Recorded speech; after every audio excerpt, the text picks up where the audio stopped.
The gap has closed considerably between Megatron and the rest of the bunch at wide receiver, and some may not even think Calvin's the top guy anymore.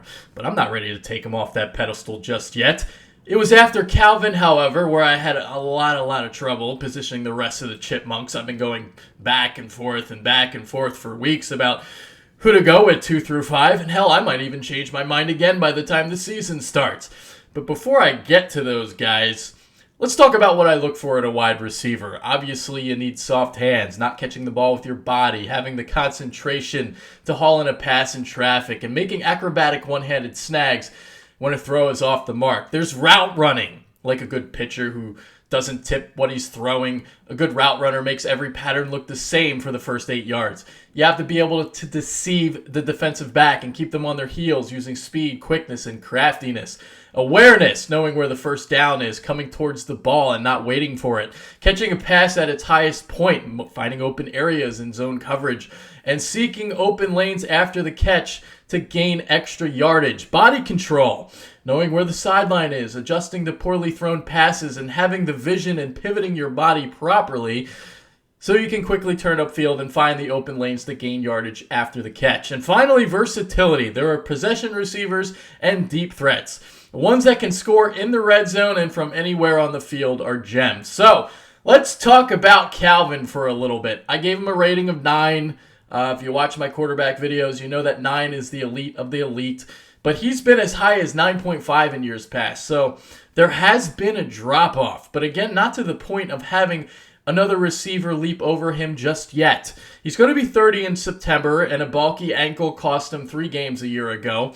So Calvin's gone from posting an NFL record 1,964 receiving yards in 2012, 1,492 in 14 games in 2013, and 1,077 in 13 games a year ago.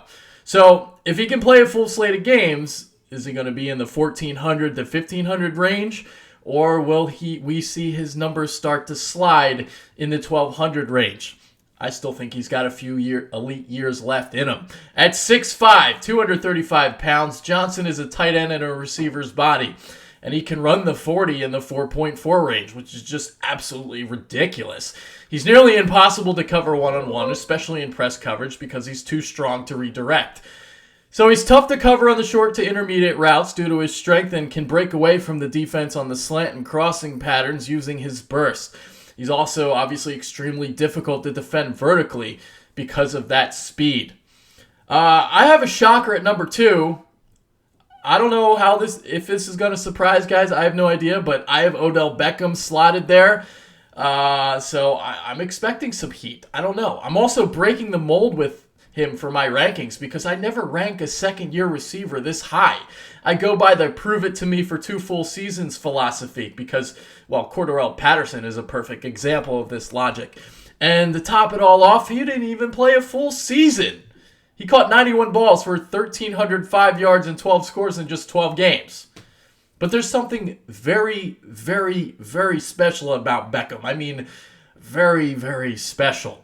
He already has the softest hands in the league, and we've seen, that ridiculous one-handed snag he made against the Cowboys last season. If you've seen my prior rankings videos, you know that I watch a lot of football, and because of that, it takes something very, very extraordinary for me to get excited about something. But my jaw dropped when I saw that catch for the first time, and I couldn't get enough of it. I sifted through every vine of the catch and just watched him over and over and over again. Just absolutely stunned, mind-boggling. Not only to effortlessly pluck it out of the air with one hand, but the body control to stay in bounce along the sideline. It's not an overstatement to say that it was one of the greatest catches I've ever seen. And I can't think of anybody that makes the one-handed catch look so smooth, so effortlessly. That has that kind of flexibility. The only wideout that I could think of in years past is Brandon Lloyd. He can snag it out here, snag it out here. I've seen DeAndre Hopkins make ridiculous one-handed catches last season, but not with the same flexibility, arm extension, and flair as Beckham does. And let's not kid ourselves. He's not my second-ranked receiver because he can catch the ball with one hand better than anybody else. It's also his crisp route running, his blazing speed, and his insane leaping ability. He's as smooth as it gets in the NFL right now. I have a friend who always gave me grief because I always thought Victor Cruz was overrated. He always said that I was just hating because I'm an Eagles fan. Well, I wasn't hating. I was just speaking the truth. Ryan, you can shut your mouth now because Odell Beckham is what an elite receiver looks like. So there you go. Just clearing that out of the way. I've got Dez Bryant at number 3, and I was flip-flopping between Dez and Beckham more than Bruce Jenner does genders, but I went with Bryant at number 3. They both, however, do get a rating of an 8.8. He's a freakish athlete who high points the ball better than anyone in the game right now. Doesn't matter if he's double-teamed, triple-teamed. He can go up and get it despite how he's covered. Perfect example of this. Houston Texans game from a year ago. There were 2 occasions where Romo had to scramble for his life and heave the ball downfield to Dez in jump ball situations. And he came down with it both times, once in regulation and the other in overtime, which led to the game-winning field goal. Due to his high-pointing ability, he's fantastic in the red zone, led all receivers with 16 touchdowns. He's tough, barrels through defenders after the catch. He really took his game to another level last season and was rewarded with a 5-year, $70 million contract a few days ago.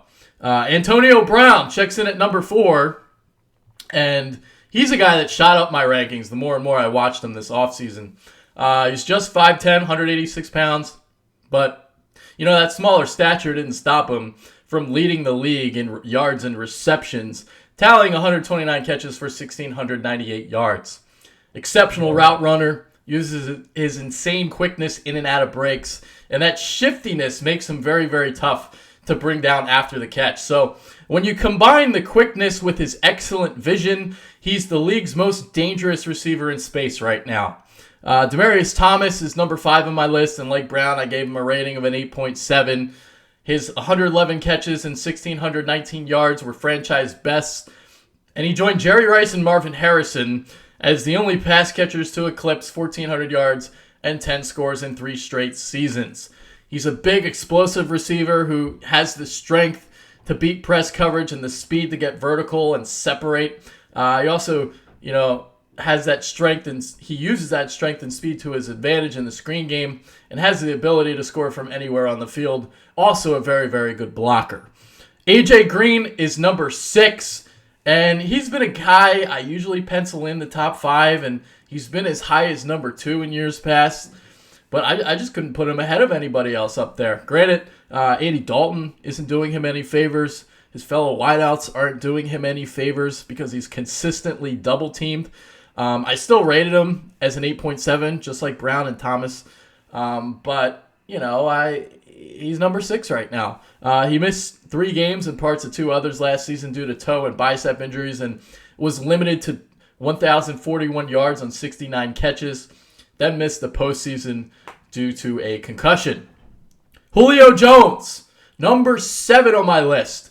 Followed up an injury-plagued 2013 with 104 catches for 1,593 yards a year ago. Like many in my top 7, he's big and fast, but he doesn't get into the end zone as much as the other 6 guys ahead of him, finding pay dirt just 6 times, despite having 4-time Pro Bowler and steadily declining Roddy White on the opposite side of the field. So he doesn't see as many double teams as an AJ Green or Dez Bryant, but only tallied 6 scores. Sure, Green had, only had 6 touchdowns as well last year, but went for 11 in each of the prior 2 campaigns. That touchdown number needs to go up if he wants to be in my top 5.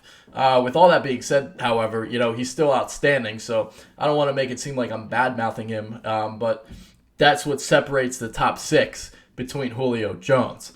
Jordy Nelson is number 8, and you know what? I underrate him each and every season, and I'll flat out say it. It's because he's white. Pasty white guys aren't supposed to be this good. He puts Wayne Krebet and Ed McCaffrey to shame.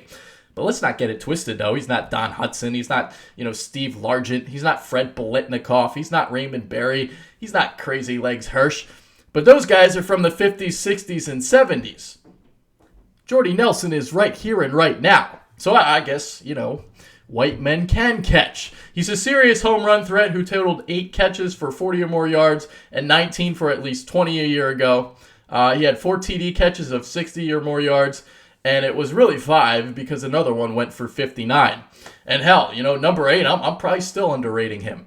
Number 9 is T.Y. Hilton. I remember him, a few years back when I covered the Beef O'Brady's Bowl in St. Petersburg. It was Florida International and Marshall. I knew who Hilton was, but never had seen him play. Very short and scrawny, but so quick and so fast. And I fell in love with him despite, him tallying just 8 receptions for 88 yards. He was getting a ridiculous amount of separation from opposing defensive backs. I found a diamond in the rough, but I didn't think this diamond would shine so bright so quickly. In only his second season a year ago, the FIU product averaged 16.4 yards per reception, leading the NFL. Like I've already stated, he's quick and fast, and there is a difference between the two. But because of his diminutive stature, he does sometimes struggle against bigger press corners, but he can track the deep ball with the best of them.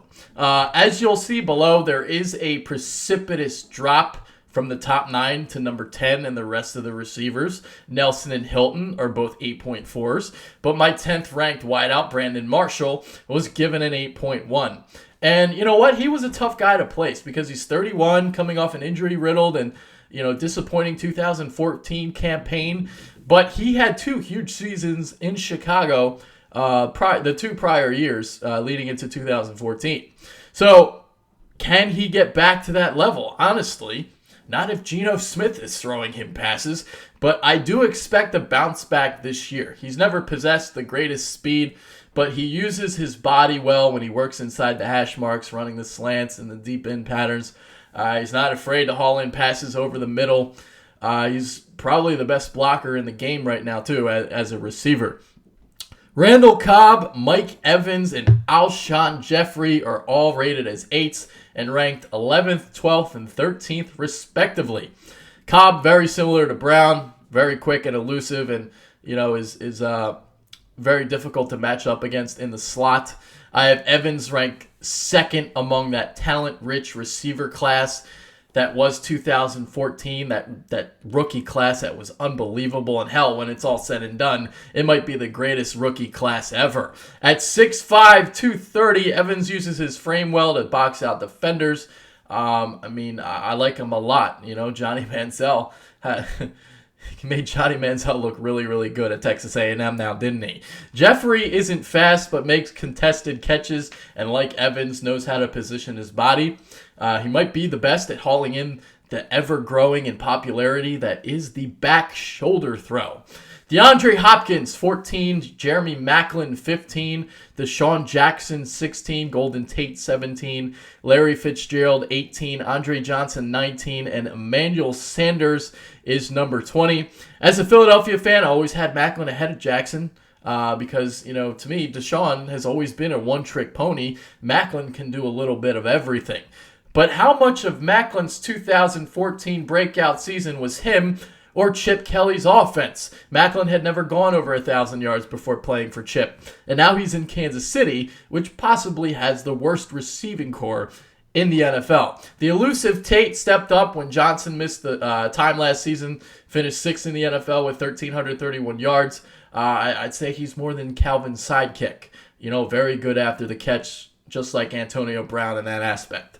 Fitz and Andre have lost a few steps to get vertical, but are still very, very effective receivers. And Sanders, by far, had his best season of his career with Peyton Manning in Denver. For the first time, he cracks my top 20. Sammy Watkins, 21. Kelvin Benjamin, 22. Percy Harvin, 23. Keenan Allen, 24. Doug Baldwin, 25. Brandin Cooks, 26. Jarvis Landry, 27. Kevin White, 28. Amari Cooper, 29. And Steve Smith rounds out the top 30. So in all, I have 6 receivers from last year's stellar rookie class in the top 30. Some guys who I think are very underrated. I like Allen, Baldwin, and Landry a lot. Allen is a very, very good route runner. Baldwin heads in an underrated receiving core in Seattle. And Landry is a forgotten man out of the 2014 rookie class, but he has great hands. Another wideout, Kenny Stills, underrated wideout, Kenny Stills, and rookie Devontae Parker make up by far the most unheralded trio in the league in Miami. Ryan Tannehill, man, he's going to have a lot of fun with those guys. Some other deep sleeper names to watch out for: Andrew Hawkins at 45, Charles Johnson at 50, Dante Moncrief at 56, Ryan Broyles at 66, and Allen Robinson at 77. Cleveland just brought in Dwayne Bowe, but I think Hawkins is better. The same storyline is true in Minnesota. The Vikings have Mike Wallace. They have Cordarrelle Patterson, but I really liked what I saw from Johnson the second half of the season. Moncrief is going to be overlooked with Hilton, Johnson, and Dorsett in Indy, but I saw flashes from him during his rookie season. Broyles has always shown flashes, but he can't stay on the field, and Robinson is the best of a lackluster bunch in Jacksonville. So that's it for this video. I got my top 100 guys below, so if you want to see the whole list, click on that description box. Debate with me if you have any gripes. Other than that, I'll see you guys later. Make sure you follow us on Twitter at @TheBitterBirds. So again, leave a comment, debate with me, do all that good stuff. So I hope you guys like my rankings, and I'll bring the tight ends either tomorrow or 2 days from now. We'll see, how lazy I am. All right, later guys. Peace.